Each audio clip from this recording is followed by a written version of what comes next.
जब इस प्रकृति की सृष्टि हुई तब इस संसार में सभी लोगों के लिए एक सुखमय और संपन्न जीवन जीने के लिए पर्याप्त मात्रा में साधन और संपदा थी। लेकिन आज वास्तविकता यह है कि आज के इस प्रतियोगिता से भरे हुए युग में एक सफल, सुखी और संतुष्ट जीवन केवल धनी लोग ही जी सकते हैं। जैसे सफल खिलाड़ी, अभिनेता, अभिनेत्रियां, राजनेता या फिर व्यापारी, इनका जीवन खुशियों से भरा रहता है। लेकिन हम जैसे आम लोगों का जीवन रोजमर्रा की अति आवश्यकताओं को पूरा करने की कोशिश में गुजर जाता है और हम अपने सपनों को खोकर एक कॉम्प्रोमाइज्ड जीवन जीने लगते हैं। इस परिस्थिति में अगर हम देखें कि क्या कोई ऐसा रास्ता है जिससे कोई व्यक्ति केवल सही दिशा में ईमानदारी से मेहनत कर संसार के सभी सुखों को अनुभव कर सकता है, तो हमें निराशाजनक जवाब ही मिलता है। लेकिन हाँ, इसे हासिल करने के लिए एक रास्ता है जो हमारे लिए आशा की किरण है, और वो है नेटवर्क मार्केटिंग।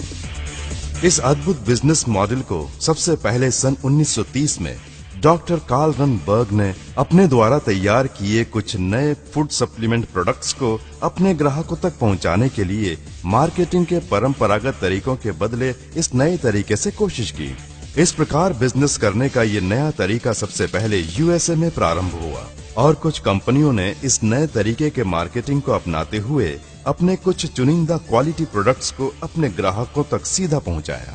उन प्रोडक्ट्स से संतुष्ट ग्राहकों ने इनका विज्ञापन खुद करके अपने दोस्तों और रिश्तेदारों को इंट्रोड्यूस किया। व्यापार करने के इस नए तरीके के इस्तेमाल से इससे जुड़े डिस्ट्रीब्यूटर्स को उनकी अपेक्षा से अधिक लाभ मिला और दुनिया को एक नया बिजनेस मॉडल मिल गया। उदाहरण के लिए एक साधारण पेंटर इस बिजनेस के तरीके से आज एक ऐसा आनंदमय जीवन जी रहा है जो उसने सपने में भी नहीं सोचा होगा। एक साधारण वेल्डर अपने परिवार के साथ सभी सुखों का आनंद उठा रहा है। केवल यही नहीं, बहुत सारे अन्य लोग भी इस व्यापार में कामयाब हुए हैं। आज व्यापार का ये तरीका पिछले 85 सालों से करीब 165 देशों में सफलतापूर्वक रूप से चल रहा है और इसका कुल वाणिज्य लाखों करोड़ों में पहुंच गया है। इस बिजनेस मॉडल के द्वारा हर साल पूरी दुनिया भर में अनेक लोग लखपति बन रहे हैं और इसकी खासियत यह है कि इसमें अधिकतर महिलाएं हैं। यह बिजनेस मॉडल अस्तित्व में आने के लगभग 50 सालों के बाद भारत में पहली बार सन 1996 में प्रवेश हुआ।